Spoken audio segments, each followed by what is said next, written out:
This episode of LA Meekly is sponsored by Podcorn. Podcorn is a marketplace to connect podcasters with sponsorship opportunities such as host-read ads like this one, interview segments, topical discussions, and more. What's the more? By more, I mean like in the Shakespearean sense. Oh, okay. Of like the Scottish Highlands. It's great for independent podcasters, and no podcast is more independent than this one. We emancipated ourselves from the rest of the internet. Recorded underneath the direct plane route from Burbank Airport next to Chainsaw Van Nuys City. Airport. Hey, both. Don't sell us too high. It's Van Nuys Airport. Podcorn has worked for us and allowed us to finally make some money doing this. It's easy to use. There's no middleman. You set your rates and what companies you want to work with, and you give up 0 rights to your show. Which is somehow the most important thing to us. Rights are everything. If they just paid us in rights. The best part is that Podcorn is there to make sure you get paid. Their mission is to give podcasters transparency, creative freedom, and full control of how and when they want to monetize. So you can click the link in our show notes or just go to podcorn.com to get started today. Podcorn.com. You didn't come up with a catchphrase? Yeah. Oh, but you said all of it. Podcorn.com. Yeah. Yeah, that's right.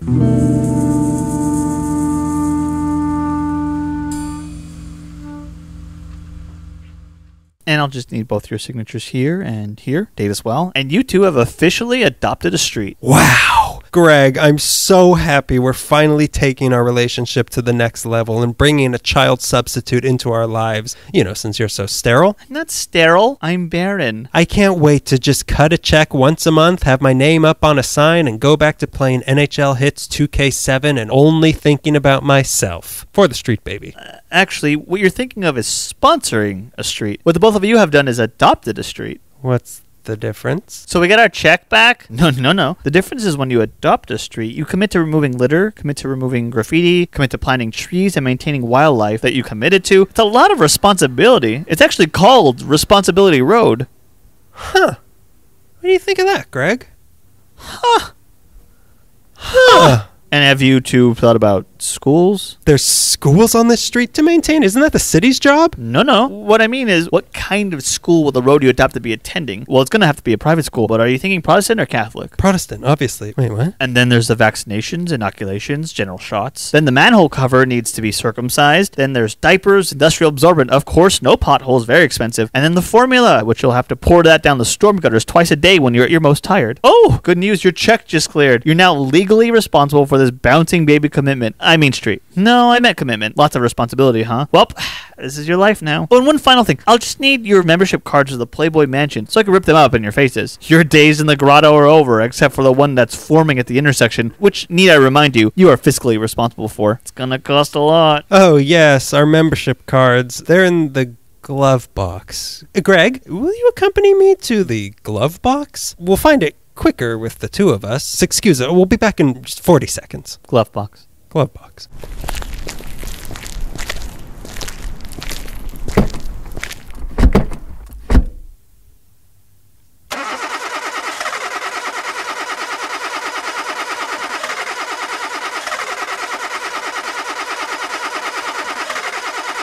Why won't it start? I don't know. Check the engine. Fine. Oh, I see. I was warming up a Hungry Man dinner on the engine and some of the beef bourguignon dripped onto the battery. But it's fixed now. I sopped it up with a brownie. Get in the school!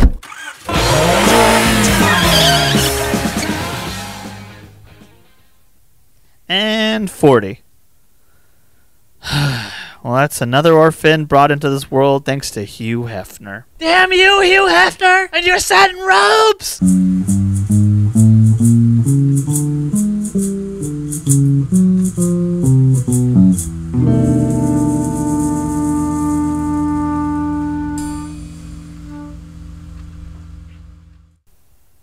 Neither one of us said anything. I wanted you to blink first. Do we start every episode now like the Spider-Man meme where they're pointing at each other? Because that's 2 in a row. It's true. It's just so topical. It just really captures the country's mood right now. Spider-Man meme. It really captures the audio medium where we replicate physically a meme. I'm doing a kid who looks like Patton Oswalt doing a fist pump now. He does look like Patton Oswalt. Has that not been the discussion this whole time? I thought that's why it was a meme, is because he looked like Patton Oswalt. Oh, I thought he was just like got something done and was happy. Yeah, like Patton Oswalt. Do I not get memes? I mean, I don't read memes with words on them. I just look at pictures and I interpret how they make me feel. Is that not a meme? There's a whole building full of memes on, it's not on Broad Street. It's called The Broad. On Broad Street. Say which episode this is. This is episode 86 or 87. But when this podcast hits 88. I wanted to say that to you before we started recording, but I couldn't let that one go. No, I saw you have glasses on, and I still saw a glow about your eyes when you... Like Terminator eyes started glowing. Yeah, you're like Cyclops. People don't know that, again, because this is a podcast, but whenever I launch a zinger, I lift up my sunglasses, and it just annihilates. Which is why he's the coolest X-Man. Because he combs his hair and he wears sunglasses. Because he read the rule book of how to be a mutant. And we, for some reason, can't get off of Marvel characters today. I spent the whole week in Big Bear watching Marvel movies. And cartoons, too. I'm on Earth's Mightiest Heroes now, which is the most desperate I've been. What am I going to do next? Read the comics? What am I going to do? Read an actual book one day about Spider-Man? I'm Daniel Zaffron. Hi, I'm Greg. And this is L.A. Meekly, the podcast that'll have you saying, how come you don't do this segment as often anymore? What, where we say our names? Or where we we haven't been saying our names either. This is falling apart. Let's drop our new theme song for that. Oh, yeah. My name. Your papers are flying away. Greg, that one right there. Tireless research I did. Greg, it's going. I'll get it. I gotta put my mask. Just rip. All right, my mask is on. Time to riff. Now that Greg has gotten his notes that flew right into my mouth, I have my mask on. Taste anything special about the paper? Taste anything I brought home from Big Bear? Something British? It's March now, right? It's March Madness. This March Madness. That means something in basketball world. I don't remember what. Last March, it was a whole other kind of madness. March Madness never ended. Let's go back for a little bit, back to February. February. What'd you do last month? Anything fun? No, I didn't do anything fun. I've been doing something for the city of Glendale. They have digital exhibit right now because they, I think maybe last month or 2 months ago, were the first town that they recognized themselves as a sundown town, which was kind of a big deal. So they have an exhibit going on right now. So they're bringing that policy back? For whole time. This is how we're announcing it, by admitting it. History's cyclical. So part of the Reflect Space and the Brand Library Art Gallery working together on this digital exhibit about racism in Glendale, which we covered a little bit in our podcast. So I've been helping them write copy and look things up with my wonderful podcast research skills. I've been doing summaries for them. So that's mostly what I've been doing for the last month. Didn't they used to have swastikas on their lampposts? Yeah, and that wasn't brought up. And I was looking through our old photos because I had a photo of it from a book and I couldn't find it. But they had lampposts and the bottom part of the design of it was swastikas all around it. Wait, I thought you meant like the base of the lamppost. It's like not shaped like a tripod. Tripod. It's got 4 lights on it. It's just also a swastika. To be fair, it probably is the most sturdy design with the 4 legs. It's so well balanced. So it's so purely balanced. I went back a little bit because we talked about in our Nazi episode. Just drove by, smells like marijuana. Oh my god, I like reggae music all the time. Hang on, now my sunglasses go off and my eyes are red. A green blast comes out. So that's what I've been doing. We did an episode where we talked about the Bund and the American Nazi Party, which we both covered in this podcast. There's a lot of stuff if you're interested at all. It's really good. It's been a lot for me to read in a climate that's also full of racists to be like, what a crazy time. Yeah. The Pace Amendment advocates, wow, whatever happened to them? Oh, nothing. I think Trump elected William Daniel Johnson and had to get rid of him once they found out that he tried to deport everybody who wasn't white in the 80s. In Glendale? He was based in Glendale for a while. Well, now that we've gotten out of Greg's using of our Thing of the Month section to plug his own work. That's what I've been doing. I haven't been leaving the house. If you thought that was not interesting, wait till you hear what mine was. Wow. You're going to put up reviews you've been doing for work and be like, I'm just so clever and if so you in want, touch. If you want to email me, I can send them to you since the library does not publish them. They don't want to hear my thoughts on Short Circuit. I had a lot to say about Steve Gutenberg and no one will ever know. I had a lot to say about Fisher Stevens. Oh, Fisher I have a lot to say. By the way, Short Circuit might be the worst movie I've ever seen. Tell me why in 2 paragraphs in 250 characters. And I'll end it with available now for free on Hoopla with your library Available card. Now on VHS somewhere probably. The moment in Short Circuit where they have the revelation of like, he can feel emotions like a human is that someone tells him an anti-Semitic joke and he laughs so loud you can hear it from space. And that's when they're like, this guy's one of us. He's just like us. He's the hero we didn't know we needed. You know that he was created by Mel Gibson, right? Daft Punk just broke up, right? So Short Circuit might have a new musical career. Listen to this of what my thing of the month is. Okay. The LA Times Historical Archive through lapl.org. And I'm combing my hair Fonzie style really quickly. This being the thing of your month, 8 years in, kind of weird. I would always use it for research, but now I've made it more of a point. If something big happened on a date, like in this episode, like this and this happened on this date in 1883, you can go to lapl.org and click on You have to have a library card, You have to have a library card, but you have to have a library pork, whatever I said. And you could get an e-card right now if you don't have one, I guess, because please don't go into the library. Advise strongly against going to the library right now. Yeah, especially if you work there. The years are 1881 to 1996. They have two different ones. There is the more recent one. Yeah, the one that starts in like 1985 to current. Lately, I've been, this robbery happened on this date. I'll look up the name of the bank or whatever and put in the date, and you can read the actual article from the LA Times from that actual event the day after, which are awful. They're all terrible. Like they're all just publishing like rumors. And this guy, I think he was here. I talked to him, and he said that there was a big bat who did it. They also give full names and addresses of people who are involved in the crimes. It's so slanderous because there's a robbery in one of my stories, and they're like, we think it was this guy. And the LA Times published with his address. Well, I wish we would have done an episode on LA Times so we could figure out what was going on in their heads. Almost like the publisher had an agenda and a panache for grudges. LAPL has a lot of different publications, but LA Times is their big one. Glendale has LA Daily News and LA Times. And I had to sign up for LA County, which I didn't have a county card, and they have the Sentinel, which was like a big help. You know what's weird? I kept seeing the Sentinel free copies on like everyone's driveways. Really? And I wanted to take them, but they were still on the property line, and I don't Right. steal anyone's stuff if it's on the property line, but if it's hanging into the street, I take it. Yeah, Lemons, oranges, avocados. Cash bills, TVs. Children, mailboxes that are a little too close to the curb, whatever's in there. Well, thank you for finally plugging online databases through the library, because they're free and they're super helpful. And for anybody who wants to start a podcast that's research-based, I highly suggest doing that. And Los Angeles history-based. I dare you. You know what? You try having this kind of chemistry with Darren here or whatever. Sorry, what is it? Your name? Hang on. Yes. You keep looking behind me, and I'm afraid because we're both on edge that my landlord is going to walk by again. And I will full on jump under Bob's car. Like the scared little cats that we are, because we like made a little sort of fort so that they can't see us, but I'm afraid that they're going to walk by, and like the beginning of James Bond where you're seeing him through the sight, and he turns to the side and then just red drips down. Your landlord shot me because I'm sitting here. He shot me with an eviction notice. Let's go into March with this month's listener Lithium question. Brought to you by Lithium. Lithium-ion batteries sponsors this listener question. I wish that you were watching WandaVision so you could even get Wait, how similarly that joke was to a Is he powered by lithium now? There are commercials that pop up that are part of her subconscious, and one of them is for a depression pill. Whatever, it doesn't matter. Do they use Podcorn? They actually invented it. Whoa! Vision is powered by Podcorn. They're doing an episode of Mad Men now, and WandaVision, or Wanda, who is he? No, Vision. He's Vision. Wanda could also work she could be a Peggy. I can see it. Come on. It's Mad Men, Greg. It's Mad Robot Men. How come there's women in this show? Speaking of Daft Punk again, it's Vision and Short Circuit going to become the new Daft Punk. The new robotic trance music? I would watch that. Okay, so our lithium question is from Tony McDowell. He asks, hey Tony.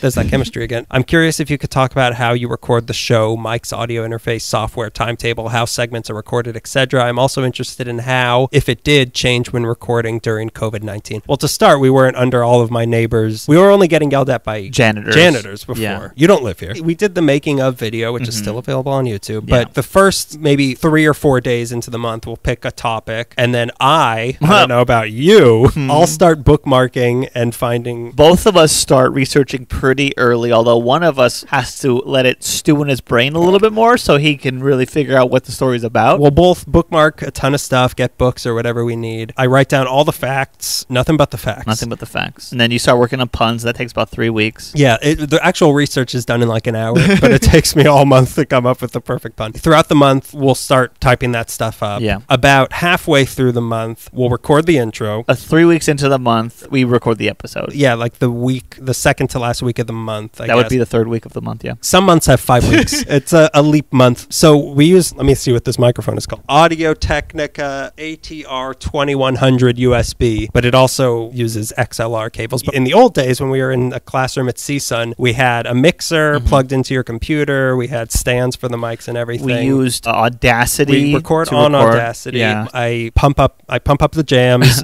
I come up with a few more puns. I boost the sound quality and all that in Adobe Audition, and then cut it in Adobe Premiere Pro, which takes a very long time because we are sometimes there's too much chemistry.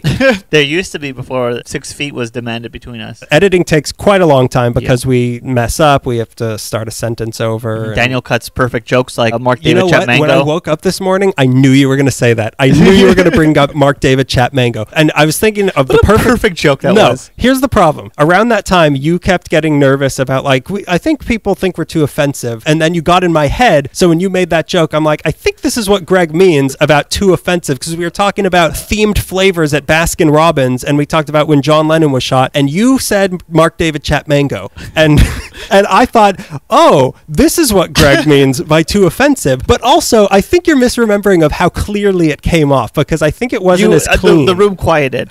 People were applauding before, and they saw the look come into my face of like, I have it. And they're like, shh, shh, shh, hush. Spotlight. Yeah, spotlight. Greg, do you have something to say? Yes, I do, actually. Yes, I most certainly do. It's not like I brought up him being shot out of nowhere. Oh, didn't you, Greg? No, I think it's still in the episode. John Lennon's been shot, and then we just and then it's a hard cut to like nothing. So you chose nothing over. It was a hard cut to Can't Buy Me Love. I gotta find that clip because I remember it being not nearly as clean and perfect as you remember. It was sung like the angels were singing. If it's as perfect as you imagine, we'll release it as its own episode. Yeah, so there's editing. I edit out all of Greg's offensive things. That takes about the last week of the month. We publish it on Libsyn, which sends it to iTunes and all that. How long did it take us to get into the working mode of this podcast? Because it used to be one microphone straight into my computer. We've been slowly tightening the screws. Yeah. Even now, like I just took some webinars on how to get better sound quality, so it's even still evolving. But yeah, for like 2 years or maybe even longer, we were using FeedBurner, which was a thing where you had to like HTML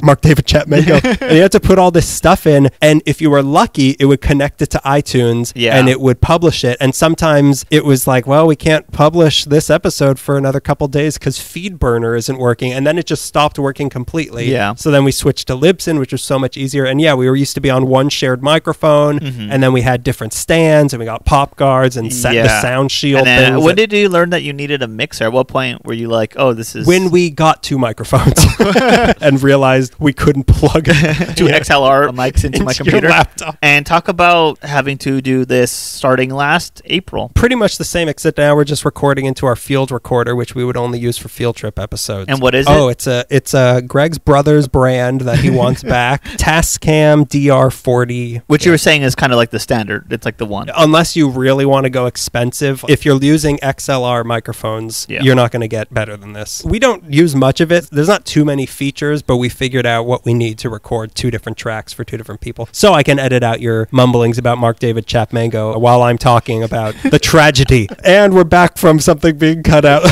Something even worse than Mark David Chat Mango. Let it be known. Greg didn't say it this Greg time. said it this time. He really said it this time. Okay, we gave 2 boring things of the month and gave a listener question that's only interesting to 4 people. So let's start getting interesting in this episode. We're going to be talking about, we picked streets, random streets that sounded interesting, and we want to talk about the meaning of these names of these streets, why they're called that. Why are they called? Yeah. Which was, I want to say originally Paul Stein's idea way back when we did our live show. He pitched the idea of well, why don't you do an episode about street names? Because you brought it up, and I have my little notebook of ideas, which you can see in our making of video. We really pull back the curtain. I've had that in my notebook for a really long time, and I came up with a ton of streets, and I'm thinking this could be one of our recurring things. That I feel like pretty late into research, I found maybe an article from LA Times or about the best stories behind street names. Where was this one? But I had picked my 3 already, and I was pretty happy with my selection. Well, you can go to Los Angeles Times Historical Arc. No, I do that. I don't know how you didn't explain explain it well enough. We each have 3. You go first. Oh, don't make me, please. All 3 of my street names are named after a person, or so you think. For anyone unfamiliar with Chevy Chase Drive, it starts in Atwater against the river at the North Atwater Park beside the Department of Recs and Parks Yard, which is not as funny as the show.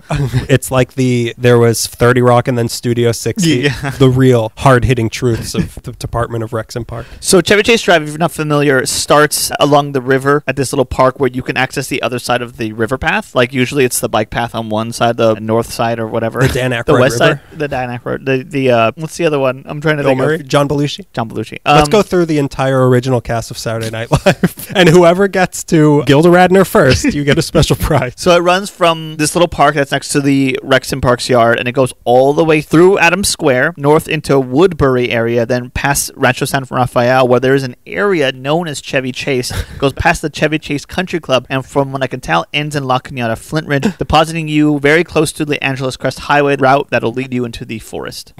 Just like Chevy Chase would have Just like wanted. Chevy Chase. I thought about doing Chevy Chase also. Yeah. One day I furiously look, I don't usually look up street names. I just accept them. First Street, Second Street. Who knows what the stories lie behind that? But Chevy Chase Drive, one day I was just like, I think I was driving and I just pulled over. I'm like, okay, what? Like, what is it? I'm tired of not knowing. Is he from Glendale? Because Chevy Chase Street was around before the Chevy Chase. Let's get into it. You can keep talking, but I actually did research, so your hunch is always better than I think my I could research. get down to the bottom of this. So as young comedy fans will ask, why Chevy Chase? How come Chevy Chase was a thing? Chevy Chase Drive that runs through Glendale is older than the actor Chevy Chase, who was born in 1943. I found an article in 1925 from the LA Times database Hang on. Oh, yeah, those dates add up. stating major improvements in the approaches to Glendale from LA and Hollywood will have a great effect to the importance of the new Chevy Chase Drive highway system. So it's the 20s, highways meant other things to them. But in the same article, they were talking about a new huge development in getting around LA, and that was the plan to It's reinforce.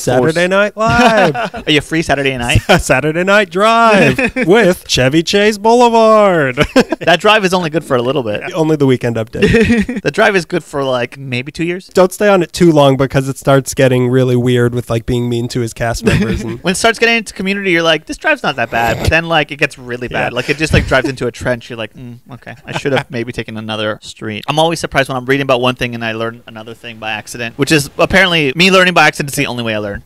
it has to be wrapped in cheese and thrown on the floor for you to learn it. When they're talking about Chevy Chase Drive opening up in 1925, they're also talking about a new way to get between Hollywood and Glendale is going to help so much. And it's reinforcing what they call the Glendale Bridge, which is what I've been calling the Hyperion Bridge, which is the bridge. Which one is that? That's the one that leads you from Los Feliz into Atwater, that long, slopey bridge that you see Okay. W.C. Fields on in whatever movie that is. My Little Chickadee? Never give a sucker bank any dick? break. Whatever. The one where the things keep falling off of the different stories of the house? No, that's the one that we saw when What it was that originally called? aired. Yeah. Was it called It's a Gift? Yes, it's Yes. a gift. It originally aired in the 30s. Was when we saw it. Was the joke I was trying to make. Chevy Chase. Can we get back to it? Uh-huh. Speaking of, he was the Chevy Chase of his day, kind of. I don't think that's true.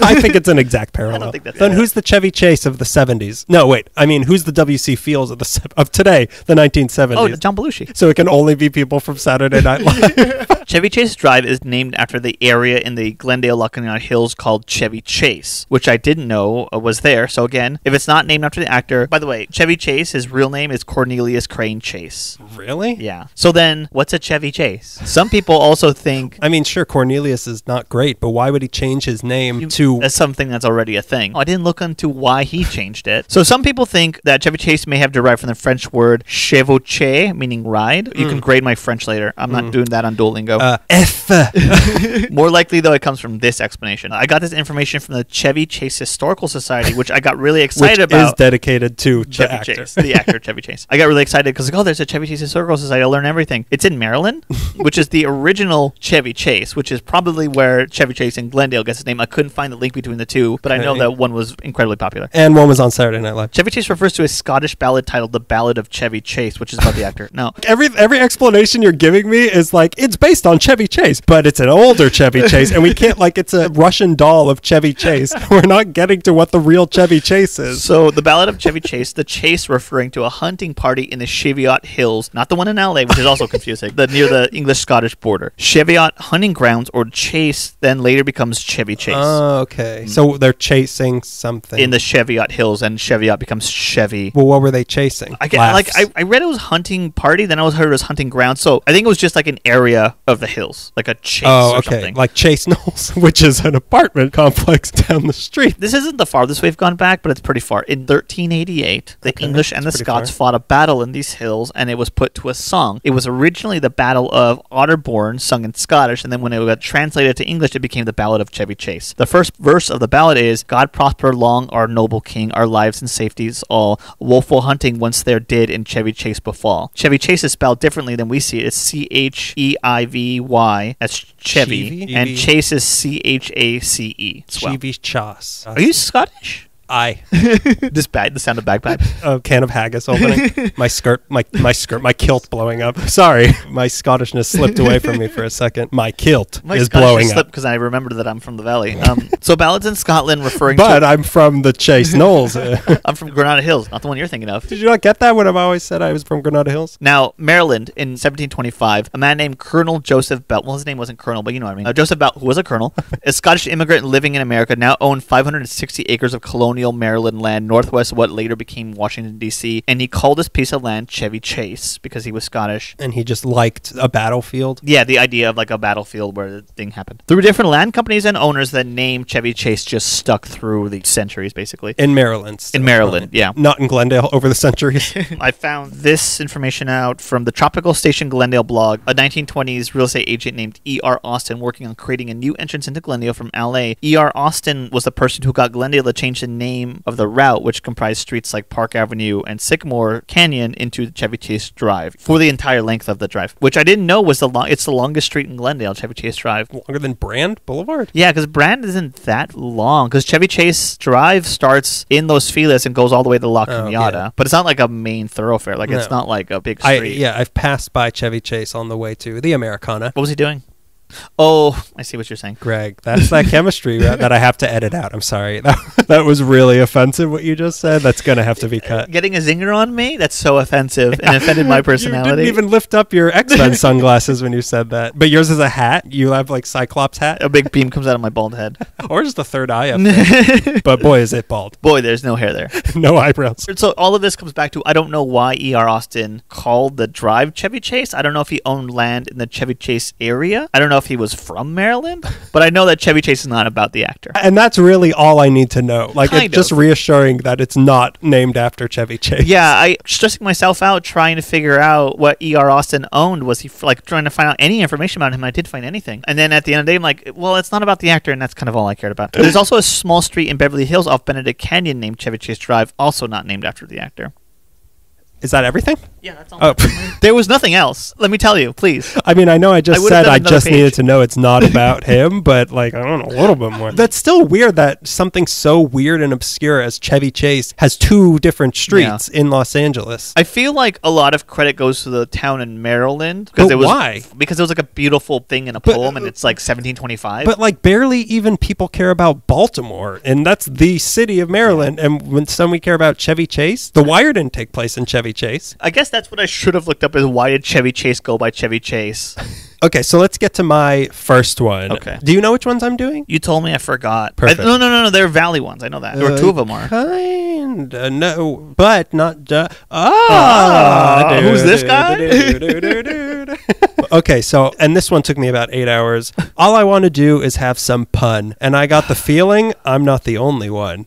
That's right, we're about to talk until the sun comes up over Sepulveda Boulevard. Oh. I almost thought I should probably do Santa Monica Boulevard just so I could do that. And I realized, it's Santa Monica. That's another thing. I wanted to do Ventura Boulevard, but it's named after the saint Buenaventura, so I would have had to just tell the story of this martyred saint from like the year 900. That fits this podcast so perfectly. It's still interesting, though. Like, I don't know who Ventura is. Yeah, reading the early days of LA, you're just reading people's names to like, Temple was a guy, Beaudry was a guy. Yeah, Temple Beaudry was a guy. Figueroa was a guy. Sepulveda was more than one guy. It begins at the Sepulveda, the street. I'm glad you started with telling where the street actually goes, because that's how I decided to start everything also. That chemistry. That chemistry, it's almost like I'm afraid of upsetting you because you'll be so mean to me that I have to figure out how you would do research. Yeah, that's chemistry, isn't it? Volcanoes are chemistry. Isn't that how all the great romances go? One is afraid of the other. Sepulveda Boulevard, it begins at the intersection with Rinaldi in Mission Hills. Yes. Right by Fred Mertz and Lenny Bruce's graves. Mm-hmm. Their joint grave. Their joint grave. It's just cheaper that way. Their mass grave that all comedians get thrown into when they die. But there's some controversy as the actual length of this street, in my opinion. So if you Which is the only opinion that matters. There's that chemistry. The chemistry I have with the rest of the world. So if you follow Sepulveda Boulevard... Boulevard.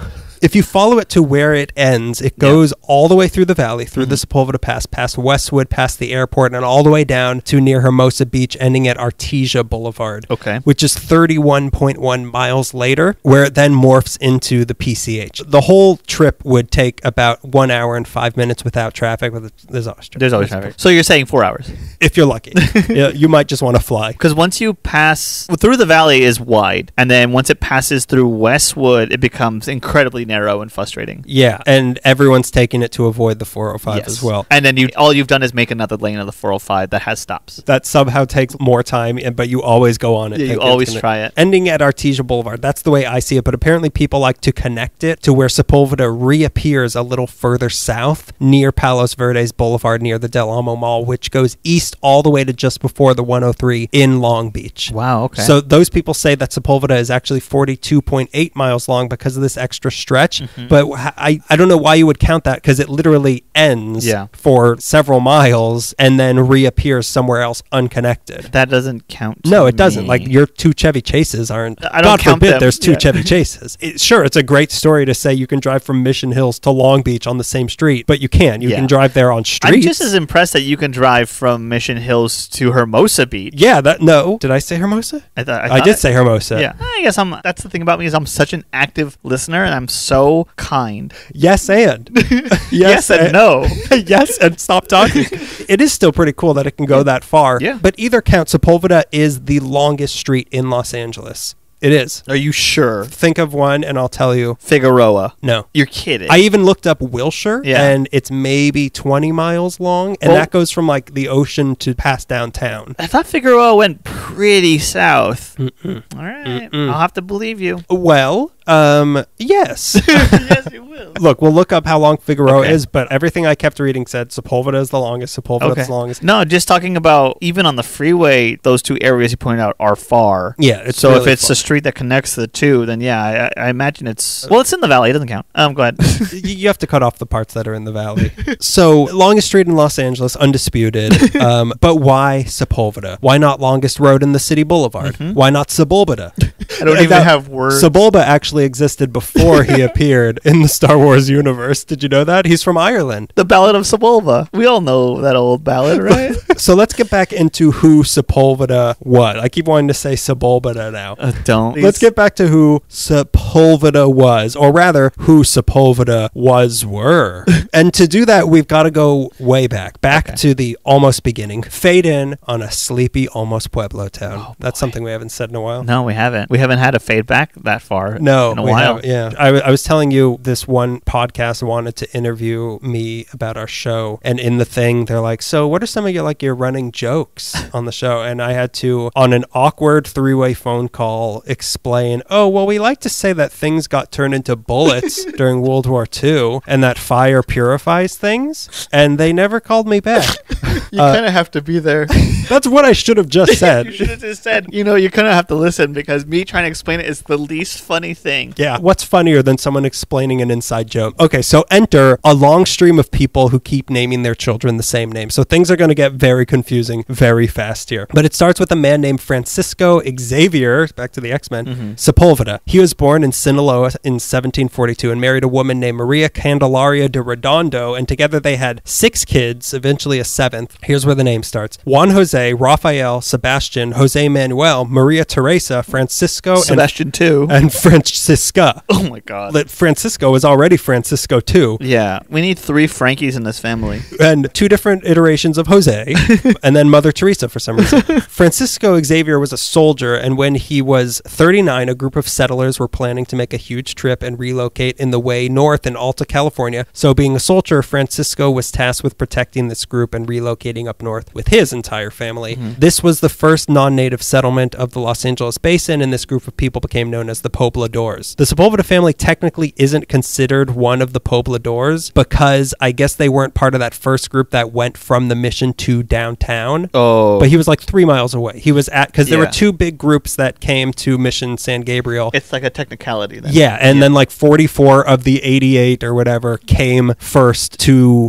what became the Pueblo, and those were the Pobladores. He's like Poblador. Poblador adjacent. Pobladorks. That's what they called. That's what the first group called. I got it. It took them all day. It took them all day writing and drafting. Trust me, I know how to write puns. It takes a while. So head of the family, Francisco, died on January 24th, 1788, and was buried at Mission San Gabriel. But like I said, he had a ton of kids. His 2 important kids, though, the 2 biggest names of the direct offspring were Juan Jose and Francisco II, who became rich as cattle ranchers, and that gave them influence in the sleepy Pueblo City. You phrased that so I don't think you got. What did I say that's so funny? They're as rich as cattle ranchers, but they got rich as cattle ranchers. But I heard it like, they're as rich as cattle ranchers. Hey, who are the richest people in the country right now? There's Jeff Bezos, but ahead of him are all the cattleman family of Central California. So they were rich as cattle ranchers. Francisco II became a regidor of Los Angeles, which is basically like a council member, which they should still call them that. We should still use like the Spanish names for the alcalde,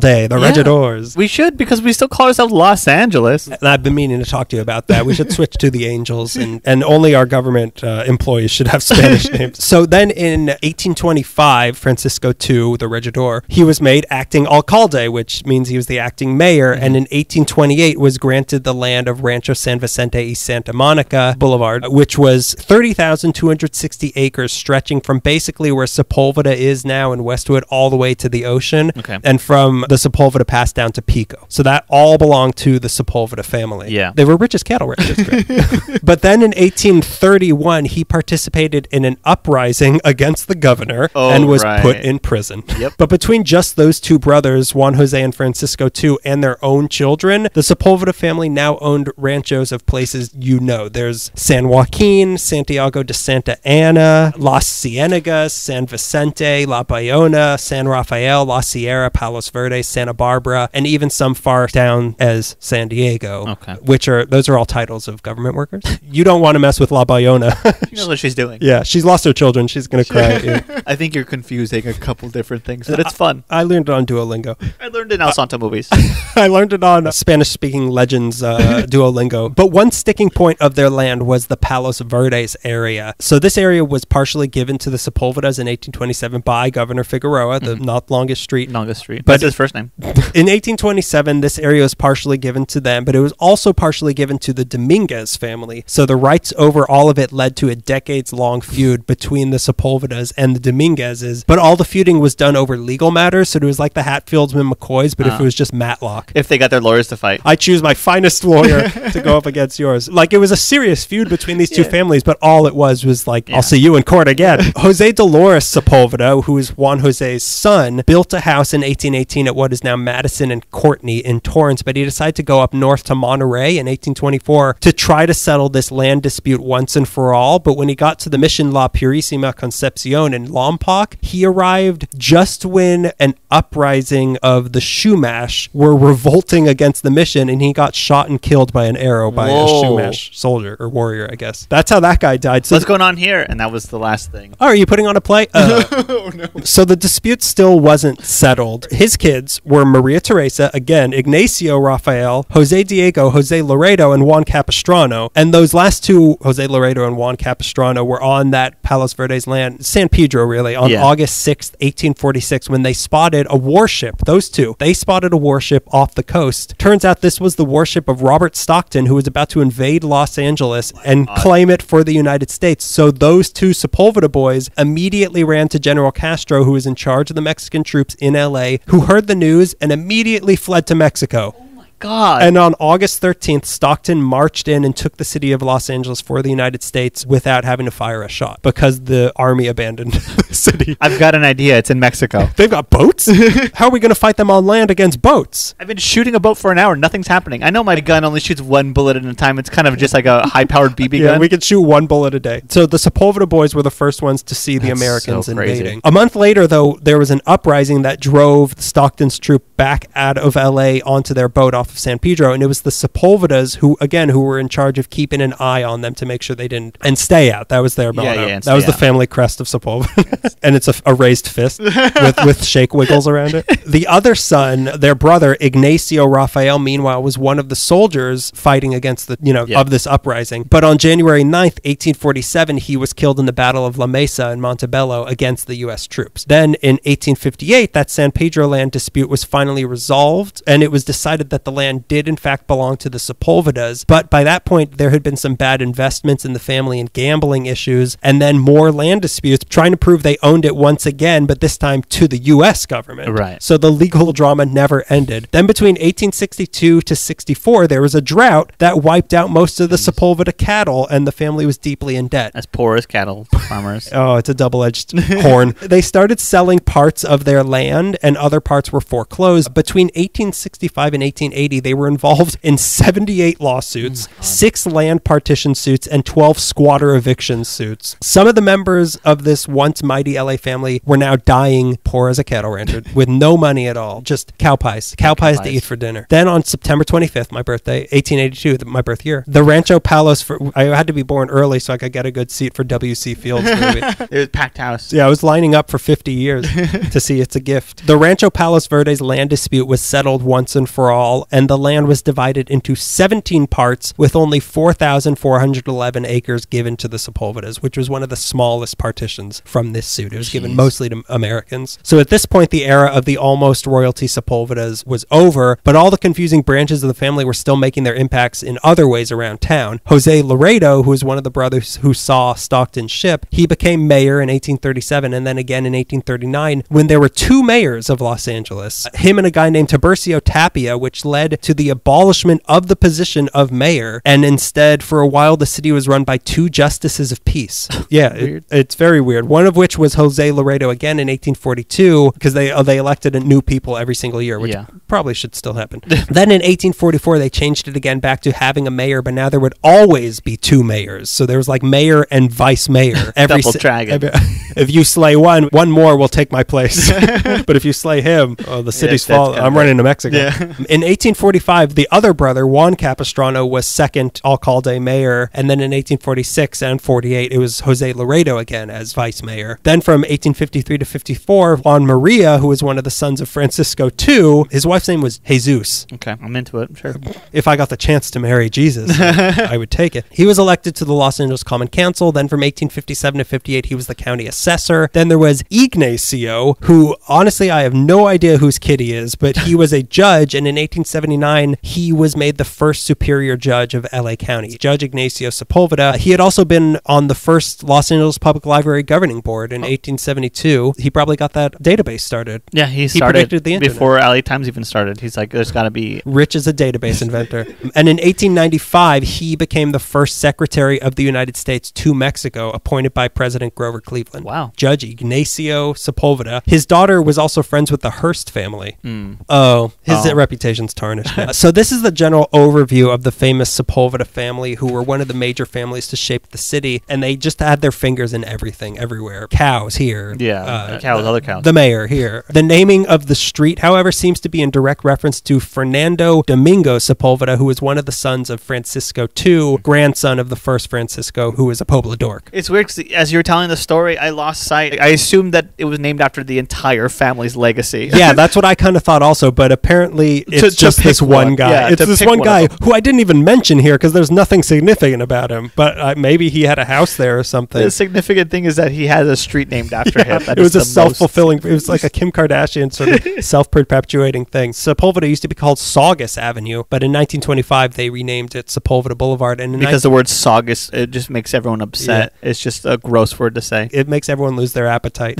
And in 1927, they also named a part of the valley Sepulveda after this same particular Sepulveda. But in 1991, they changed that name of the part of the valley to North Hills. But the Sepulveda family is still around town, and not just with the last name Sepulveda, with all the marriages and stuff. There's the Beegler family in Burbank, the Chapmans, Valdez, Ruiz, Smith, Ballard, Bacon. So anyone you know with these last names could be a descendant of local royalty, or even you could be, dear boy. But no finer words were ever spoken about Sepulveda Boulevard than in the song Sepulveda by the King's Jester from 1946, which is, I'll post this song. It's really good. That says, Sepulveda, it's a concrete dream, kumquats and cream, where the Sunday drivers meet, which I only assume is about the sex workers. It has to be about sex work. Or even like the parts of town where men will pull up in cars together. You mean when men will pull up in cars together and record podcasts? Yeah, like that. You know exactly what I'm talking about. That's Sepulveda Boulevard. That's fascinating. I thought the same thing, like, oh, we'll just honor the Sepulveda family. No, it's just Francisco Domingo. What I'm learning is that a lot of... Fernando Domingo. Sorry, what? A lot of street name stories feel a little anticlimactic. They do. That's why I went into this, like, Sepulveda's my big one. This one's going to be so interesting. That was the least interesting one that I have, because it's just a general... There were so many streets where I'm like, what's Magnolia? Oh, it's a tree or whatever. Or a flower? I don't know. It's a flower, yeah. Ooh, what's Pine Street?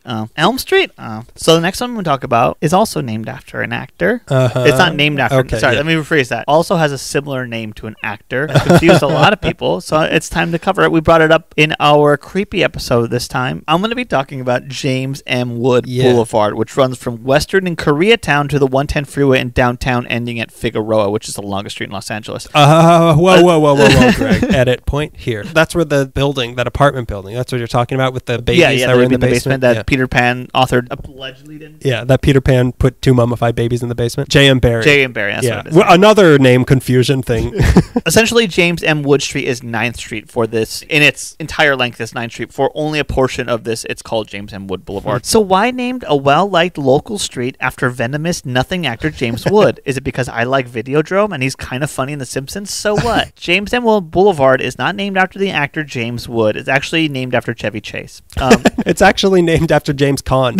Let's talk about James M. Wood. James M. Wood, could not find too much information about him, but what I found leads you to think, oh yeah, he should have a street named after him. He was the LA County's top labor leader and an architect of downtown's building boom of the 70s and 80s, and was responsible for influential urban renewal projects as well as fighting for the people who live on Skid Row. That doesn't sound like the James M. Woods I know. No, that's not the James. Yeah, that's not the James Woods I know. James L. Brooks, is that what we're talking about? Like I said, I could not find too much on his childhood or his upbringing, but in the late 70s, our old pal Mayor Tom Bradley selected Wood to run the city's community redevelopment agency, where he put his influence into social change. It said that the Bunker Hill skyscrapers, Little Tokyo, the Central Library, Mocha, and the industrial sector of the East Side, as well as thousands of units of low-income housing, are the product of his years with his agency. As chairman of the Community Redevelopment Agency, he formed a conviction that any plan to revitalize downtown had to include redevelopment of Skid Row, which I didn't know how it's officially termed. Skid Row is Central City East. That's the area. That's the non-derogatory name for the area. It sounds very RoboCopy. Central City East. Sector 4. Sector 4. In 1977, the city finally adopted a redevelopment plan to preserve the single occupancy hotels, the SROs, for that area for the population that is on Skid Row. From that, they formed the SRO Housing Corporation to acquire and rehabilitate the area's hotels. So, like the Cecil, which I'll be bringing up in a little bit, how they preserve those rooms for low-income people that are just like single people rooms. That's part of that whole plan of his. Single murder room? Single murder room. You've seen the documentary. Would you like a single murder or a double murder room? Well, I got my kids with me. So, triple. Can we get a roll-in murder? Do you have like a murder-suicide thing? This was in 1984 that they did that. Formed the Housing Corporation for the single room dysfunction. The year of Apple commercials. The year of Beat It or Thriller. I don't remember which one. Ask me why I don't remember. The SRO Housing... Are there any streets named after him? I know there's an auditorium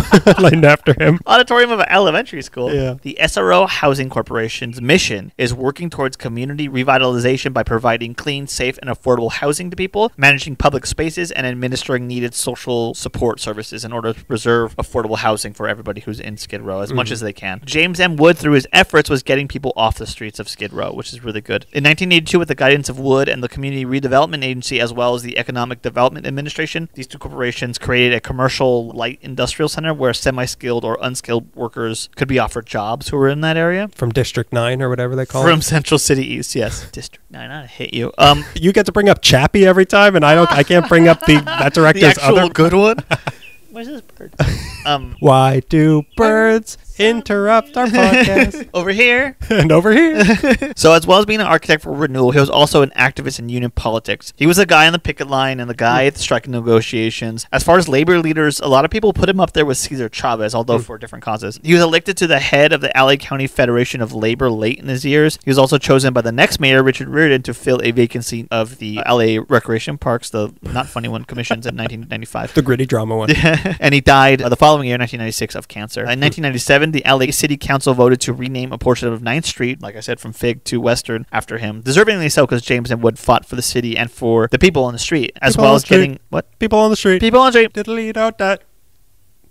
Why do songs always come into my head? When I'm talking, when I'm thinking. Do I need a little help? Anyways, as well as getting a street named after him in Central City East, he also got the James M. Wood Community Center named after him. It provides programs for seniors and disabled residents, including supplying meals, transport services, and social services. It also has a 12-step program for area residents. It's a damn fine legacy, and it's a shame not more of us knew about him. And I think it's really important talking about James M. Wood because the Cecil documentary that just came out really paints Skid Row as a war zone, and every tent is another nefarious, and they really demonize Skid Row, and it's not a great documentary. My biggest fault is that they really make Skid Row seem like Stabsburg. That was the original name. That was the original name, and it is a bad area, but instead of demonizing it, people should probably be figuring out what how they can do. It. Yeah, how to fix but this. It's also kind of disappointing because when I see James M. Wood Boulevard, I know it's not James Wood, but I always think it's James Wood, which is terrible that this real James Wood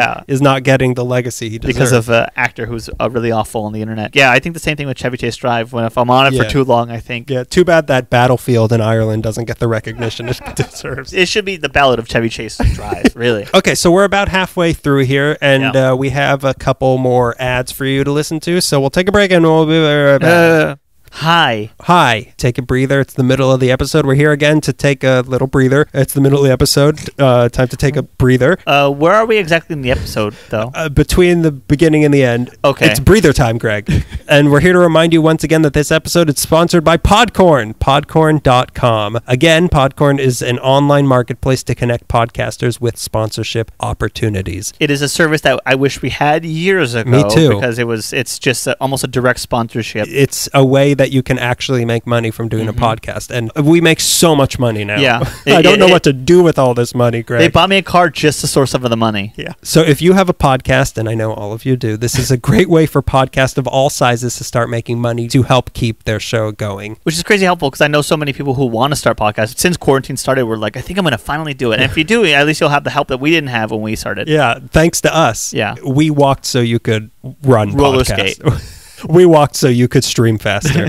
I know that a lot of people who listen to us have their own businesses and they sell things. So I would assume that you could also become the people who are looking for podcasts to advertise on as well. I enjoy the Podcorn experience. It's, the way it's laid out is they show you all the companies and what they're looking for. You choose what you think would be a good fit, which company, you set what date your episode is going to be coming out, how much you want to be paid, write a little pitch, and that's it. Super simple. Choosing what company is right for you is fun because some definitely are not right for this show. Like I think there was a caviar delivery service, and then there was like a luxury watch company. I'm like, who? Come on. You don't think our crowd listens to caviar? You don't think that they stream caviar? I specifically put a request in. Is there something for a demographic of people who exclusively eat dog food? Yeah. Because that's mostly our listeners. They do all their shopping at Petco for themselves, for their whole household. It's extremely easy to use, and I can't stress this enough. You will actually make money by using podcorn.com. There's no middleman. You give up zero rights, which again is the most important thing. Somehow the most important thing. You give up zero rights to your show, and Podcorn is there to make sure everything goes smoothly. So just click on the link in our show notes or go to podcorn.com to start getting today or whenever your next episode comes out. Podcorn.com. You have a catchphrase yet?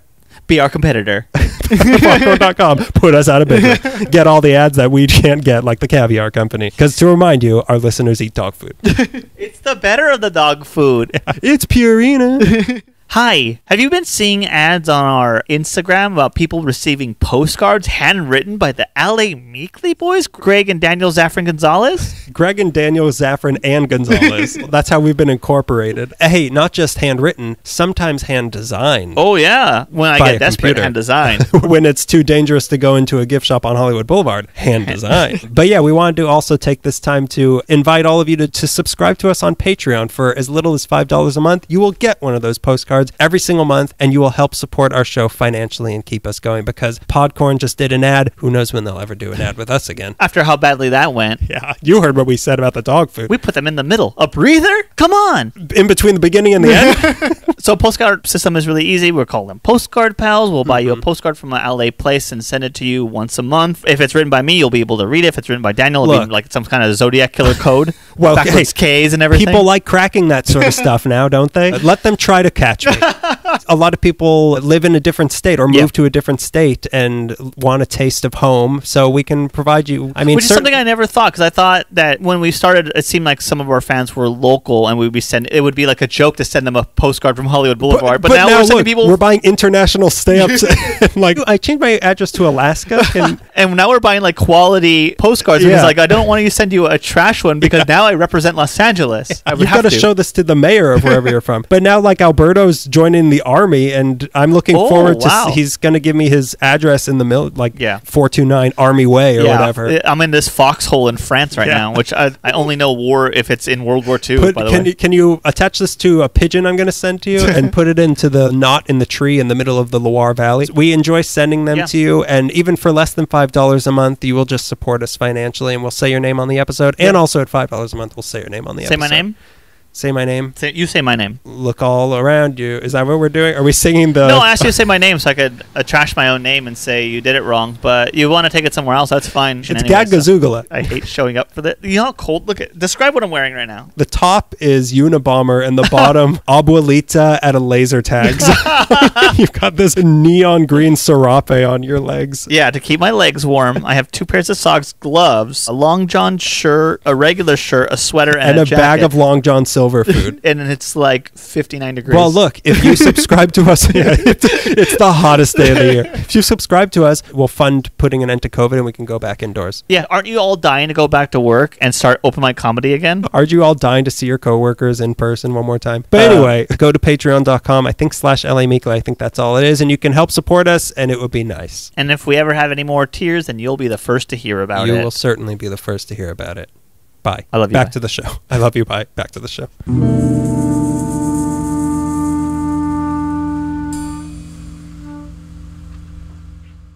Okay, and we're burping. We're burping and we're back. Yeah, we're burping and we're back. Our new podcast, Burping and Back. Burping on backs. Burping on back. I'm doing it. Not COVID friendly, but we're burping on backs today. Oh no, I burped up the vaccine. Burping on vaccines. That's our spin-off of our spin-off. Okay, so let's get back to the streets. Yeah, where we belong. Clearly. Yeah, the Beat It video. The Apple commercials. What was that, a panther? That might have been an actual panther. Why do panthers okay suddenly appear when I'm scared? In the jungle? Now, let me welcome everybody to the Wild Wild West. Song lyrics referencing things I don't really understand. Let them recognize from Long Beach to, you guessed it, Rosecrans Boulevard. That's as much as I know of the song California Love. You're a really smart guy. I don't know if anyone's ever told me how smart you are. They do, but, you know. I don't listen because I'm so smart. I try to be humble, but they do have to tell me. The street that I always called Rosecrans whenever I saw it, and I didn't even know if I was joking, but I do know it annoyed Melissa whenever we drive by it, and I'd say that. Rosecrans Boulevard runs from the sands of El Porto Beach, just south of the refinery by LAX, and runs all the way east to Euclid Street in Fullerton for a total of 27.8 miles, which would take about an hour and 20 minutes to drive without traffic, so like 7 hours. 7 hours. 2 days. If you cross the time zone. You might have to find a hotel midway. You better pick up a lot of oil at the refinery because you're going to need it. Why do beards? Why do churches always ring at noon? So this is one that isn't about a whole family, but just one man who is a genuine part of United States history here. Okay. William Stark Rosecrans. No way! I might have learned about it in 4th grade history. You probably didn't. He was born September 6th, 1819 in Kingston Township, Ohio he's got such great names in his family, to Jemima and Crandall Rosecrans. What are they, part of the witness protection program? He also had a relative named Marmaduke. This was the year where names from the Bible were outlawed, so you kind of just had to pick up a newspaper and grab whatever you see. Unfortunately, it was a Sunday, and he picked up the only colorful page. This is my son, Kelvin and Hobbs. The twins. It's Kelvin and Hobbs. This is my other son, Peanuts. Hi. And here's my daughter, Kathy. Marmaduke was a judge, so he was Judge Marmaduke. That has nothing to do with anything, but I had to talk about it. So it's my conviction's a joke. Judge Marmaduke. I see the joke now. What do they really vote? You cannot fit on this couch. I also have to mention that his grandma's name was Thankful. So there was Thankful, Crandall, Jemima, and Marmaduke Rosecrans. Man, I hope that's the legacy that they gave him the street for. Give this man a street. Give this man a street. Hey, at least it's not Marmaduke. That's also the family motto of the Rosecrans.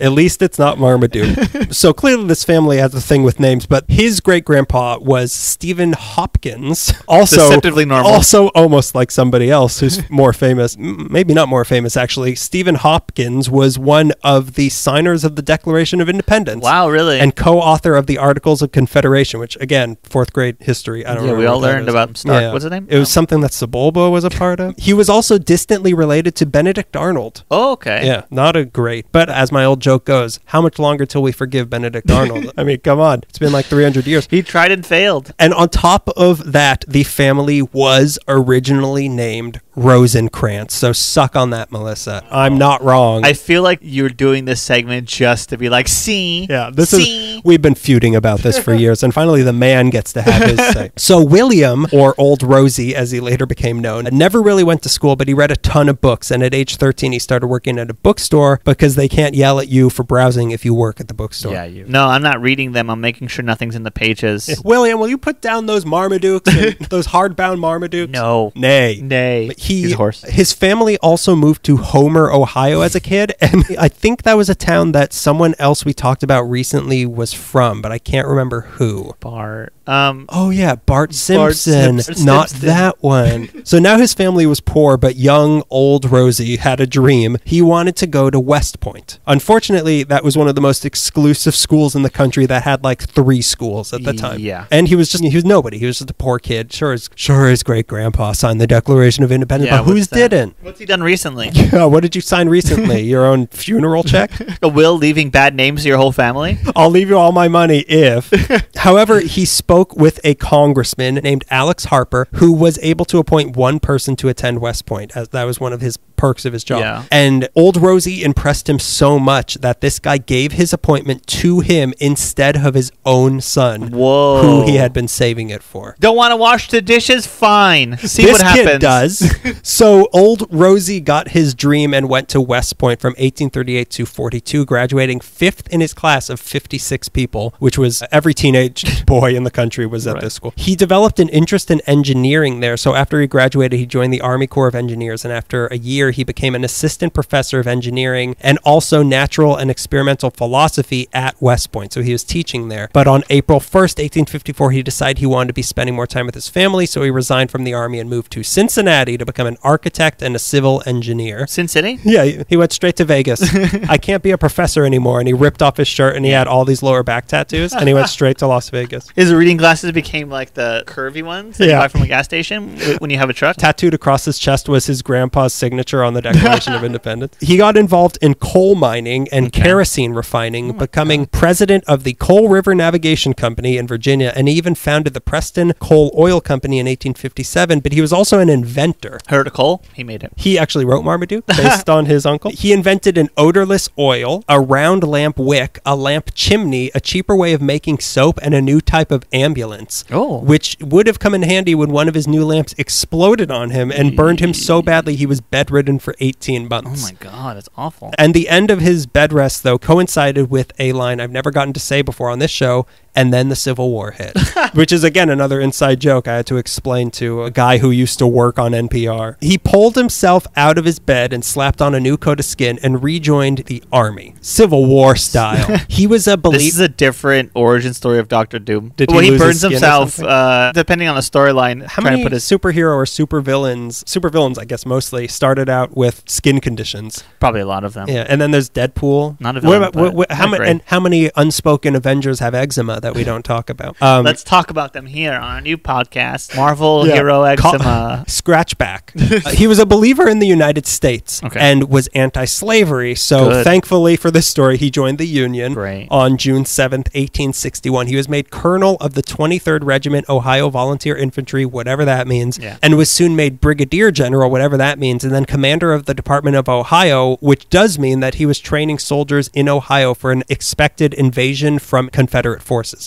Which I always thought Ohio was, I guess it's not really the South, but I assumed Ohio was Southern leaning. Two of these men that he was training, Rutherford B. Hayes, who would go on to become the 19th president of the United States, and William McKinley, who would become the 25th president of the United States until he was assassinated by, you guessed it, Garth Brooks. I know you're a fan, but you gotta let him go this time. Do not hug him. He's not wearing a mask. Please. When am I going to get to see William McKinley again? I gotta hug William McKinley. Garth Brooks, you're part of the problem. Military titles make no sense to me, and I find the history of the Civil War to be very confusing. So here are just the general highlights of his time, Old Rosie, during the war. Are you going to explain states' rights to me? Because I'm not interested. It's about time you learned about it. It's about time you started making 3/5 compromises with me, and that's all I know about the Civil War. He was at different points in charge of the left wing of the Army of the Mississippi, whatever that means. He took over for both George McClellan, George Harrison, John Lennon, and John Pope. He commanded the Army of the Cumberland, whatever that means, in Nashville, where he fought in the Battle of Stones River. He served under John Fremont in the Mountain Department, whatever that means. Then he led the army to a big victory at Rich Mountain, but after that battle, his old boss, George McClellan, took all the credit for his victory, and eventually George McClellan, got promoted to General-in-Chief of the entire Union Army, and Old Rosie was stuck being shuffled to different smaller armies in different battles. That sucks. All the while on his trusty horse, Boney.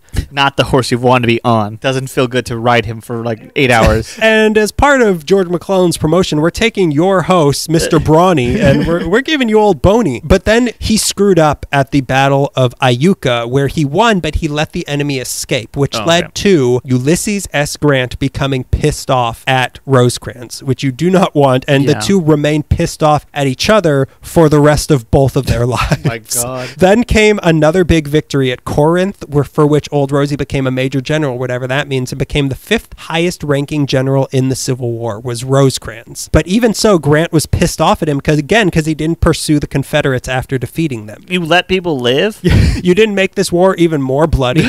So overall, Rosecrans was a very well-respected general, except by Ulysses S. Grant, until he made one big mistake. During battles, Old Rosie had a habit of getting so excited that he'd start stuttering, and people couldn't understand him, and he would also ignore the chain of command, and those two things led to a lot of miscommunication, which finally caught up to him at the Battle of Chickamauga in September 1863. So as the war went on, he started to lose his nerves also, and he became less aggressive and more apprehensive about his moves, which explains why he wasn't taking the heads of all of the Confederate soldiers and dumping them on Grant's front porch. So leading up to September, his superiors were telling Old Rosie to advance into Chattanooga, Tennessee, but he didn't want to and fought them on it for 6 months. He said, I'm not going to do it, until he finally did, and he forced Confederate General Bragg out of the city and then chased him further. Finally, he's like, all right, I'm doing it, I'm chasing him. He chased him to Chickamauga. Rosecrans' army had about 60,000 men, and the Confederates only had about 43,000, but he had waited so long to advance that the Confederates actually met up with reinforcements in Chickamauga. It's like A New Hope when he's chasing, he's chasing the stormtroopers. That brought the Confederate numbers up to 60,000 as well. On top of that, because of Rosecrans' habits, there was a huge misunderstanding that created a giant opening for the Confederates to swoop into the ranks of his army and drive them back all the way to Chattanooga.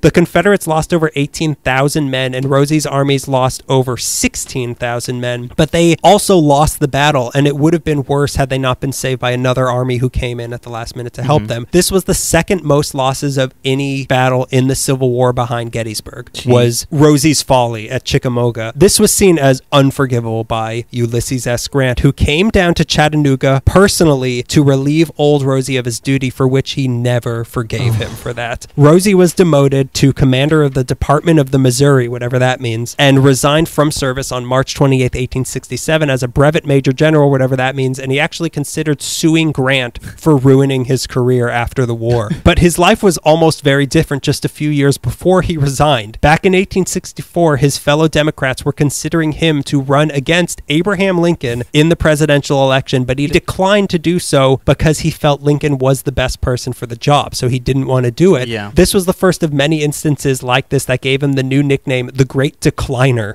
and his trusty horse, Boney. Then Lincoln himself actually sent him a letter asking him to run as his vice president. But Rosie, Mr. I can never make up my mind, had to think about it for a while because he was a Democrat and Lincoln was a Republican. He eventually decided to do it, but there's two stories here. Either he had taken so long that Lincoln already moved on and chose Andrew Johnson, or his cable was intercepted by Secretary of War, whatever that means, Edwin Stanton, who was with Ulysses S. Grant when he relieved Rosie at Chattanooga, who also hated old Rosie, and this guy purposely took his message and destroyed it. Either way, Rosecrans was not made vice president and missed his chance to become president when Lincoln was assassinated by Garth Brooks, which would have made him not only president, but the first ever Catholic president. He almost became president, but either this guy sabotaged him or he just took too long to make up his mind. Then in 1865, people in Ohio wanted to nominate him to run for governor, but he also declined to do that. He did, however, accept the job as minister to Mexico in 1867. To better do this job, he moved to California, specifically San Francisco, where he also declined to run for mayor of San Francisco. The Great Decliner. He never lets you down in letting you down, but was only here for a little bit, so short of an amount of time that Mark Twain, who was writing for a newspaper there at the time, said that when he left, and off goes General Rosecrans without ever doing anything to give a paper a chance to abuse him. He wanted to move somewhere with better weather, so he went down south, but a little too far. He went to San Diego. During this time, the California Democratic Party tried to nominate him to run for governor of California, which he, of course, declined. But since he was minister to Mexico, he started formulating a plan that would have linked Mazatlan, Mexico. Is that how you pronounce it for me? That's right. You got it, boy. Yeah, you got it. So he wanted to connect Mazatlan, Mexico to New York City by train. Oh, wow, really? Which would have been incredible. During this time, he also met with the disgraced Robert E. Lee in an attempt to reunify the United States with something called the White Sulphur Springs Manifesto, which sounds very unreunifying. Yeah, there's a lot of words in there that I don't want flags near Robert E. Lee's name. Yeah, exactly. Sulphur. But then in 1869, his arch nemesis became president, Ulysses S. Grant. One of his first orders of business, firing old Rosie from his job as minister to Mexico. Wow. So now he didn't know what to do. The people of Ohio again asked him to run for governor, and he again declined, and decided instead to go back to San Francisco, where he became one of the 11 founders of the Southern Pacific Railroad. Wow, really? Yeah, but that same year, he finally bought his dream home in the city we've all been waiting for. This one. He bought 13,000 acres of Rancho Salsa Redondo for $250 an acre, which covered the land bordered now by Crenshaw on the west, Central on the east, Florence on the north, and Artesia on the south. Okay. So that was all owned by this former Union Civil War general. The land mostly produced oats, and he settled down as a gentleman farmer.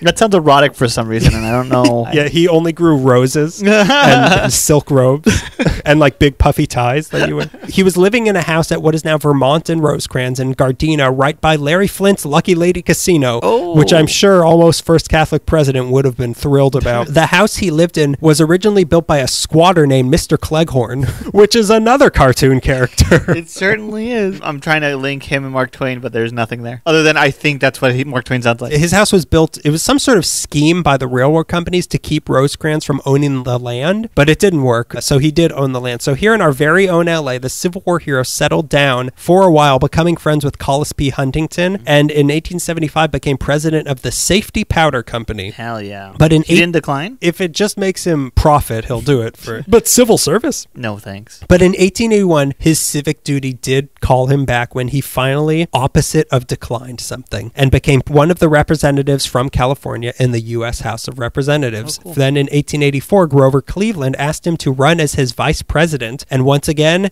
he declined. As he would, I think as one does. I think we heard about it in the Civil War. I think he just has a confidence problem. Where he's Maybe, like, yeah. I'm not qualified for that. I can't do that. But also, like, why? So Grant could fire me later? Grant probably got assassinated by now. I saw him hugging Garth Brooks. Instead, in 1885, he became Register of the U.S. Treasury until 1893. During this time, his signature was on all U.S. currency, and even the pennies. And he oversaw the first and only time a woman was ever on paper U.S. currency with Martha Washington on the $1 bill. That was during Rosie's time. In 1887, he had moved back to L.A. and started becoming a part-time developer, turning his ranch into the town of Rosecrans, subdividing it all into 3,000 lots selling for $50 each. And he even got a railway built from his land to Redondo Beach. But when he resigned as Register in June 1893, he moved to the Hotel Redondo and just became like a guy you'd see everywhere in Redondo Beach. Oh, that guy who was almost president a couple times? Yeah, the gentleman beachcomber. He'd be out there with the metal detectors on the beach trying to find Civil War memorabilia, which was like 2 years old. I know I left something out here. I know that I left like a sword or anything something. of his is Civil War memorabilia, so he was just looking for his watch. I left my sword out here somewhere. I was stabbing a seal, and I think I buried I was the playing evidence. pirates with the neighborhood children, and I brought a real sword, and they were like, okay. His last great honor was receiving the Later Medal in 1895, which is the top award given to American Catholics. Cool. Do you hope to get that? I assume you hope to get that one day. I mean, like, I don't expect it, but I'm kind of working towards anything that'll put me in the path. I am writing my speech. I am writing. Yeah, I already have my thank you note in my shirt pocket. Number 1, God. Number 2, my pastor. Number 3, God again. Number 3, Jesus. Number 4, the Holy Spirit, which is me. But then he caught pneumonia, moved back into his old house in Gardena, and died on March 11th, 1898. His coffin laid in state at LA City Hall, and his funeral was presided over by Bishop George Montgomery, which is the guy that Melissa's high school is named after. Oh, wow. This guy's very South Bay, which it shows when you look at pictures of him. It was the largest attended funeral in LA up to that time, and his caskets. He split them in two. When you get pneumonia, you see your body just blows apart. His casket was held by 4 Union vets and 4 Confederate vets. Wow. And at his grave, they all sang a hymn that I can't believe is actually a hymn, Rock of Ages. I only know it from that musical, and I didn't know. I bet rock meant something different. I bet ages meant something different. They all stood up and sang Meatloaf. So he was buried at Rosedale Cemetery near downtown until 1902, when he was exhumed and reburied at Arlington Cemetery, of course, which was presided over by President Roosevelt. Was at his second funeral. Save a little bit for later. That's what the second casket was for. His house in Gardena was torn down in 1950 so people could get to Larry Flint's casino quicker. And by all means, Rosecrans should be a more well-known figure from Civil War history, but he isn't, and guess why? Ulysses S. Grant, just his grudge. He just kind of like forced him out of the picture, and the history books kind of wrote him out. He got to edit anything that went into an American history book. Yeah. Take this out. But Rosecrans, the Boulevard, is very well known, at least in music. The first song to ever mention Rosecrans was Rosecrans Boulevard, performed by the Fifth Dimension, but written by Jimmy Webb, who's the guy who wrote MacArthur Park and Up and Away. Oh, right. But most people know the name because Rosecrans was the main east-west throughway through Compton and South LA, so a lot of life and a lot of death happened on this street, so it was a common point of focus in LA rap songs, Rosecrans Boulevard. The first rap song to mention it was You Better Bring a Gun by King T in 1887. It was all on windpipes. You'll also, of course, know it from California Love by Tupac, which is a song that also does one of my favorite things songs do, which is reference Liberace. So go down to Rosecrans, if for nothing else, for the Liberace references. That's really all that's there. So that's Rosecrans, which is weird that he had such a big part of American history and also then moved to Gardena. Yeah. It's really interesting when you're able to link LA to the Revolutionary War and the Civil War. Yeah, it is. And there's so few times that happens. Yeah, because all the different wars that have happened, mostly Los Angeles was untouched, but then all the people from it were like, let's move to LA. I think they have beaches out there that you could swim at. Yeah. What's a beach? Did you say leech? Because I've had enough of those. I'm going to cover now a street name that I have always been curious about for at least, how old am I now? 20 years. For at least all of my 12 years. If you've ever been in downtown LA, maybe on Olive or Hope, on foot between museums like Mocha or the Broad or the Music Center or the Courthouse, or you're going to the Ketchum Downtown YMCA, you might have noticed a small access street that doesn't go anywhere, a small street with a long name. I'm going to talk about, here we go, General Thaddeus Kosciuszko Way. Kosciuszko. Can't be right, but okay. First pronounce Mazatlan for me, and then move on to this. Mazatlan.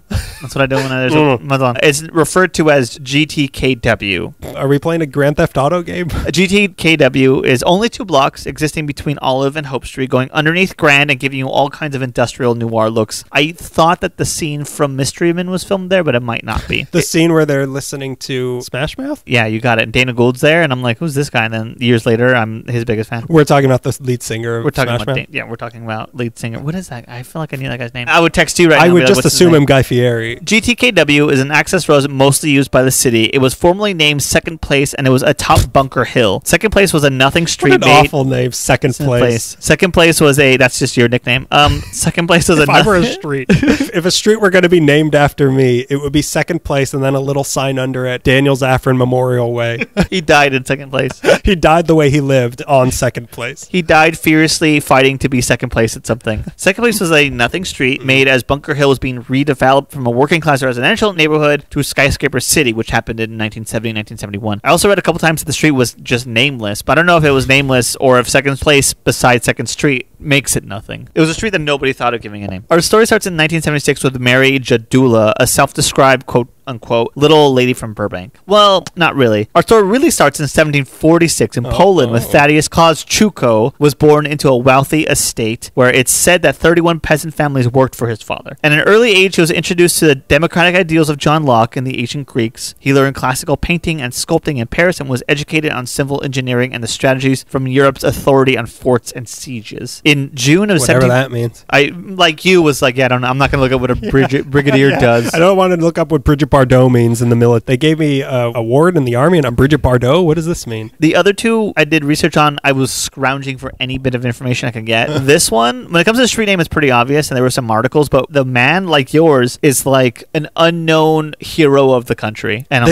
this country, America. Okay. In June of 1776 in Paris, Kosciuszko heard the American colonists needed engineers. June of 1776, a colonist, you were a month away from signing the Declaration of Independence and saying "smell you later" to English rule. But we do mean smell. But it took Thaddeus 2 months to get here because he was shipwrecked in Martinique.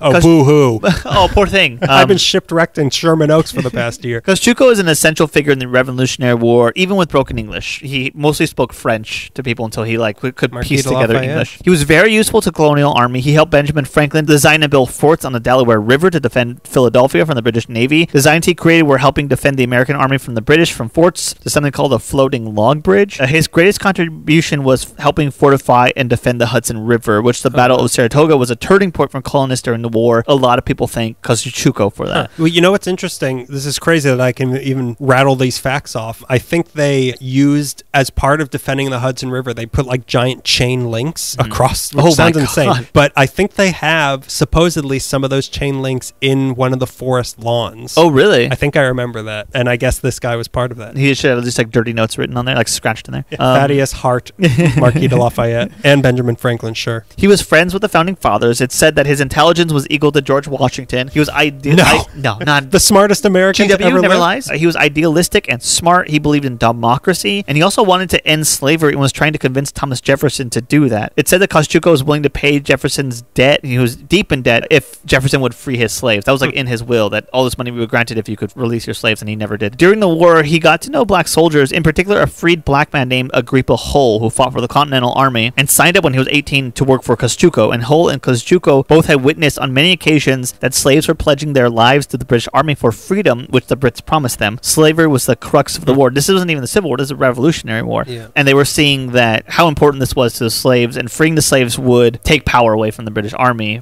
on our own turf. Clearly not the only reason a freed black man and Polish military officer wanted to end slavery, nor was it the most important, but it was Kosciuszko was unique at the time because he saw slaves and African Americans as human beings, and them living in bondage was an abomination, and he could see a way to convince white Americans to maybe end slavery. Right. Yeah. So if you're not going to do it for the right reason, do it for the selfish reason. But they didn't, and Jefferson never freed his slaves. And let's get back to General Rosecrans. Kosciuszko time and time again proved himself to have more intelligence and courage than Thomas Jefferson, a founding father and scumbag who I wish could have died like 3 or 4 times. Kosciuszko was made a U.S. citizen after the war, and in 1784 returned to Poland, hoping to apply the ideals of the Declaration of Independence to Poland, hoping, I think, to free it from Russian and Prussian aggressions. Russian and Prussian aggression? Russian and Prussian aggression. With Prussian aggression, will not stand. He met and distrusted Napoleon, who he met later in life. What? Yeah, these two stories are like, what? What? He was sought after by different rulers and military men, but many saw his ideals of social reform too unrealistic. He died in 1817. This was a very quick general summary of this man who sounds like a genuine hero, like a Polish hero of America. And there's so few. He never came to Los Angeles, no. though. Okay. No. Now we cut to 1976 to Spain on the West Coast. Oh, I mean, Los Angeles, California. Western Spain. A Polish-American woman named Mary Jadula, our little lady from Brink, wrote the LA City Council requesting that a street be dedicated to the Polish hero of the Revolutionary War, General Thaddeus Kościuszko. They immediately rejected it without any discussion on the grounds that it was too hard to pronounce. I'll stop you at Polish. Yeah, I'll stop you at General. You can call the General right now. For the best car insurance rates in town? So the two When's reasons, he going to get a street? Right? Honestly? Come on. Are we not, the phone number. How are we not talking about the billboard should become a street name.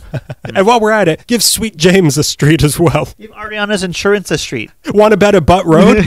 Want to bet a butt? How about want a road? Want to bet a butt boulevard?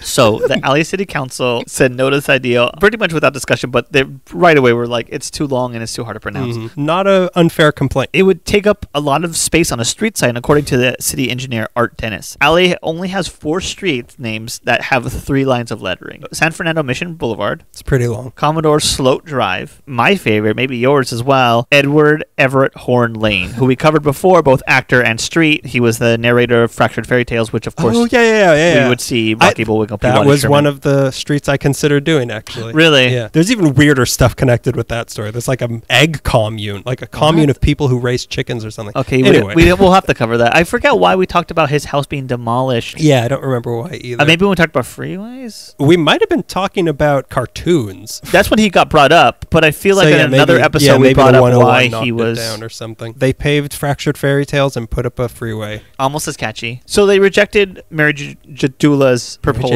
on bad grounds. And from what I understand, one of the local newspapers sort of made a joke about her proposal. I couldn't figure out what that was. This was the wrong move for several reasons. How many Polish suggestions does it take to get a street name? This mocking and their outright rejection felt like it was belittling Polish people, belittled Kościuszko, and it made the little old lady from Burbank mad. Jadula was both proud of her Polish heritage and of the men and women who served this country. Her brother Casimir served in World War II in General Patton's 3rd Armored Division, and her husband served in World War II in Korea as well, retiring as a major. What kind of major? Major League. So this proposal for Kościuszko wasn't a light matter to her. She continued to write in to the city council pushing for the general to be honored with a street name after him. I don't know if it was Jadula that tipped them off, but Polish Americans across the country shared their outrage on the matter and pointed out that Kościuszko not only has 3 street names after him in other cities, but there are 2 towns, one in Mississippi, one in Texas, named after Kościuszko. I couldn't figure out what they were though. There's this one town called Kościuszko, and I can't figure out what it's called. Jadula's campaign worked, and in 1977, the city council were swayed completely 180, voting full 360. Full 360, back to nothing. They voted 13-0 on the name change. As LA Curb ends their entry on this, it was a win for the Revolutionary War enthusiasts and Polish Americans across the country. Jadula was thrilled with the outcome. The name was officially... The crossover there is so wide. So wide. We all know somebody who was thrilled about this. The name was officially changed to General Thaddeus Kościuszko in 1978. There's not a single address on the street because it's an industrial access road, but one can dream. Someday I'll live on this industrial access road. 1 Thaddeus Kościuszko Way, whatever. 2. 1. So let's get to our last street here. Okay. This is our last one for what I think will become a recurring thing in the future. Maybe it can be our whole podcast. Yeah. Just streets. Just streets and back scratching or whatever we were talking about. Fatty Arbuckle. Chicken and waffles. These are all famous Roscoe's. Jesus Christ. But here's one more for you to add to that list. Boulevard.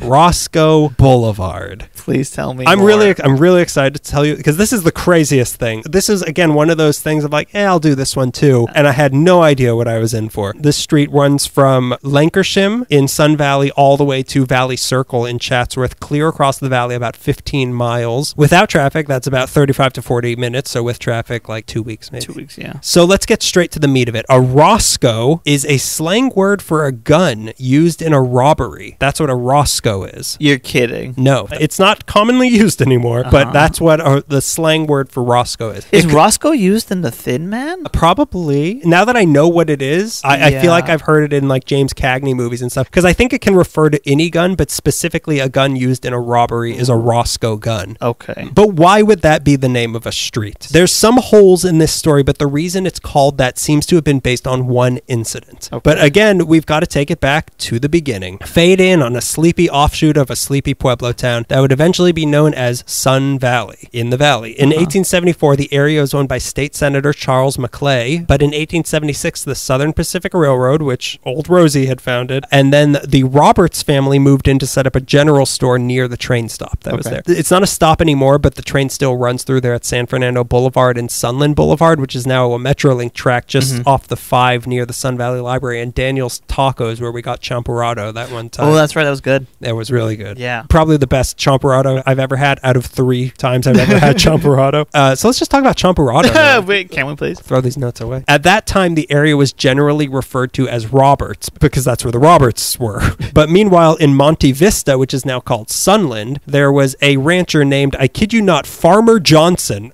Son of Farmer John. Yeah, they were Scandinavian. He had 2 sons named John and Cornelius, and they got their water from a stream that ran through their property from Big Tahunga Canyon. Okay. But to set up this Shakespearean tragedy, that was not all. No, there was another son. A 3rd son named Alvarado, who lived a little south of them, who also relied on that same stream as the water source for his farm. But in the late 1880s, Farmer John's son got the idea to start his own water company, but to do that, he had to dam up the stream on his property. So this meant his 3rd son would no longer have a water supply, but he figured 2 out of 3 sons loving me is good enough, so he just did it anyway. Right. So now the 3rd son, Alvarado, sued his dad, but he lost. So now he not only had a farm that was starting to fail because it had no water, he was also in debt to his lawyer for suing his dad. So then Southern Pacific started raising their prices to ship produce, and now Alvarado's farm was bankrupt, thanks to his dad. He could no longer afford to farm, but he still had the land, and on it worked 2 guys named William H. Kidd Thompson and George Smith, both of whom had criminal records. Okay. And wouldn't you know it, not long after this, there started to be a bunch of unsolved Southern Pacific train robberies in the area. And then the robberies came to Roberts, the area that is now Sun Valley. The first one to happen at that station was on December 23rd, 1893. It was a rainy night, and the train from downtown was headed towards San Francisco. Amongst the passengers on the train were a few men who got off at Burbank, and then the train kept heading north. And then at around 11:30 p.m., it started approaching the station in Sun Valley, what is now Sun Valley, where it wasn't planning to stop, but suddenly 3 men with covered faces, wearing dusters, rode up on horses with pistols and Winchesters alongside the train, waving their guns. Then the men who had got... they were pulling up their pant leg. Room for one more. And my friends with guns. Then the men who had gotten off at Burbank actually hadn't gotten off at Burbank. They had just snuck up to the front of the train and were waiting for this moment, and then broke into the conductor's car. So their plan was to run the train off the tracks to buy them more time to get away after they robbed it with the help of the men on the horses. But the conductor instead negotiated that we don't have to do that. Yeah. I'll stop the train and run away, and then when you're leaving, give me a signal and I'll come back. And then I can call the police, which we don't have phones. So the train stopped at the station, the Sun Valley station, and the men started shooting off their guns just to scare people away from trying anything. And then they took out some dynamite and blew their way into the car holding the values, took $150 worth of stuff, and rode away on their horses. There were no injuries, but they also couldn't be tracked because it was a rainy night, so no one knew who did this, but you and I do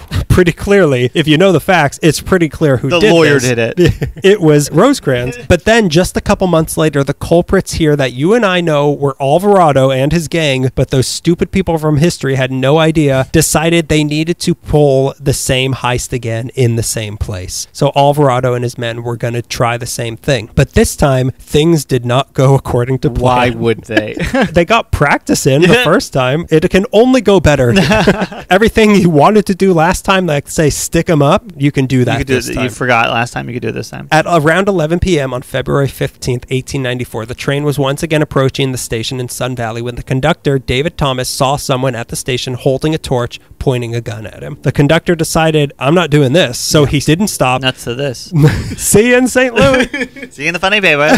With Judge Marmaduke. So he decided not to stop, but the man fired the gun, so he sped the train up to get away, but just up ahead, the guy outside the train had already flipped the track switch, and the train was now speeding towards no train tracks. Luckily, the conductor saw this at just the last second and reversed the engine, so he prevented a catastrophe where the train would have flown off the tracks, everyone would have been killed. But since he did that, it did still still derail, but they just got lucky again because it had been raining and the ground was soft, so it just skidded into the mud and it didn't go flying. But two of the freight cars that were filled with oranges did spill everywhere, so there was just a bunch of oranges. So it must have smelled great. You're describing mostly like comic strip chaos, and I'm sure someone's about to get killed right now. Oh, this is like some comics, which, you know, like The Watchmen or something. So meanwhile, there were again two of the robbers in the actual train, so they now ran to the front to pull the job, but what they found was much more intense than last time. To start, a 19-year-old named Harry Daly, who had been stowing away under the train, when they derailed, got thrown into the left cylinder, which is the thing that goes chug, chug, chug, chug, and was killed immediately. Then the 27-year-old fireman named Arthur Masters, who worked on the train, he got his legs crushed